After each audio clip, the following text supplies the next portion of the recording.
Саламатсыздарбы, күнгө шаршемби Супер ТВда Сереп Чекиткейчи сайтынан алынган түшкү жаңылыктардын топтому менен тааныштырабыз. Жакынкы күндөрү Кыргызстанга 1 миллион 250 000 доза Sinopharm вакцинасынын келиши күтүлүүдө. Бул тууралуу Министрлер кабинетинин төрагасынын орун басары Жылдыз Бакашева маалымат жыйынында билдирди. Анын айтымында республикалык бюджеттин эсебинен 1 миллион 100 000 доза сатып алынган.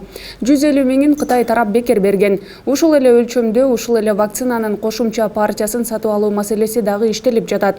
Планга ылайык калктын 70%-ын же жарандардын артыкчылыктуу топторун камтыган 2 миллион 187 417 адамды эмдөө керек.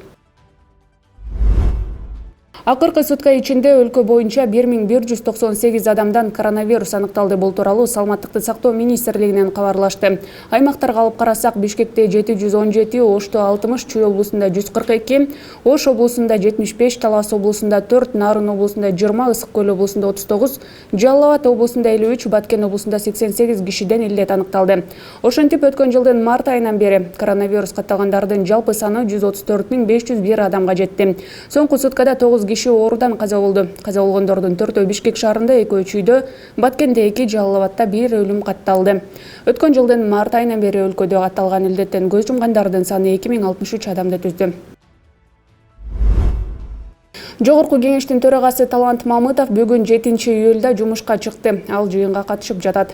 30-июнда Мамытовдун ден соолугу начарлагандыгына байланыштуу 28-июндан баштап президенттин иш башкармалыгынын клиникалык ооруканасында стационардык дарылоодон өтүп жатканы маалым болгон.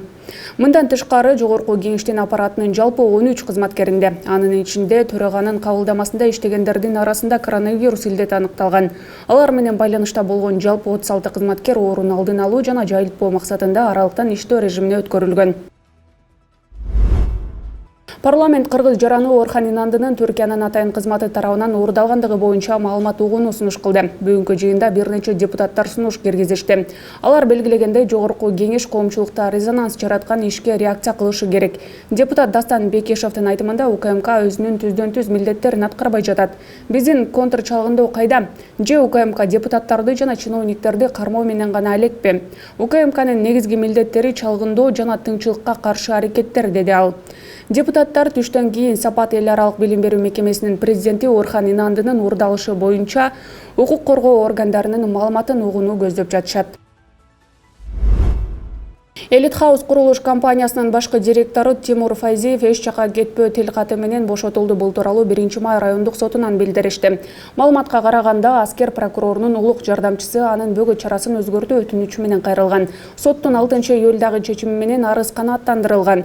27-майда Элит Хаус курулуш компаниясынын башкы директору Тимур Файзиев борбор калаада жер тилкелерин алууда, ошондой эле мыйзамсыз курулуштарда коррупцияга катыштыгы бар деп шектелип, сыртынан камакка алынып, ага издөө жарыяланган. Ал эми кечээ айрым жалпыга маалымдоо каражаттары анын Кыргызстанга кайтып келгенин жазып чыгышкан.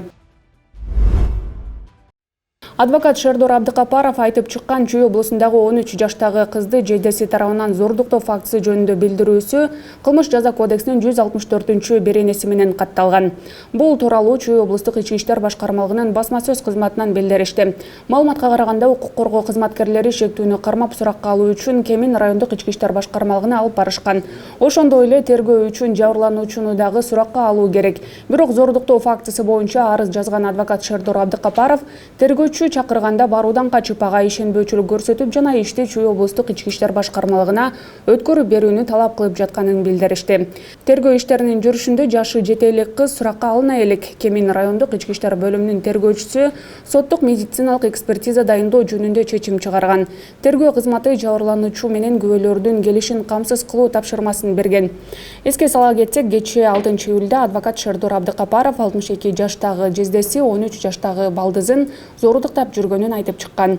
Учурда Супер ТВда дал ушул окуя боюнча материал даярдалууда. Андыктан биздин каналдарды карап туруңуздар. Чапчумун, тепчүмүн, болчу эмес, бирок кайра урушчу да мени. Неге андай кылып атасың депчи. Анан сен менден алган жоксуңбу эч нерсе деп ушундай неме кылчу да. Анан акыркы күндөрү ошо 1 жыл өткөндөн кийин слишком болуп келип, светти өчүрүп, үстүмө жата калып, мындай бачымдан бир нерсе неме аракеттерди кылса болот да. Анан кыкырчумун, бакырчумун, айтайын дейчүмүн, бирок баарынан коркчумун. Ушул жана башка жаңылыктарды Серепчи Киткейджи сайтына кирип окуп тааныша аласыздар. Күнүңүздөр ийгиликтүү улансын.